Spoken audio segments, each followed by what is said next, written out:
Bak oradan bir türlü çıkamadım. Artık döneceğim. Bakıyor ki Nabi merhum yanında bir ağa var.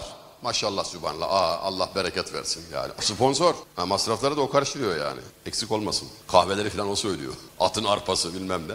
Uyukladığını görüyor. Tam Medine-i Münevvere'ye girerken uyunur mu şimdi yani? Nabi merhumun vicdanı buna el vermiyor. Onu uyandırmak için şimdi okuyacağım şiiri okuyor. Yüksek sesle. Doğaçlama. Hani doğaçlama diyorsunuz ya siz sevgili gençler. Biz eskiler ona irticalen deriz. Modernler spontane diyor. 5 beyt. Sakın terki edepten kûyi mahbubi hudadır bu.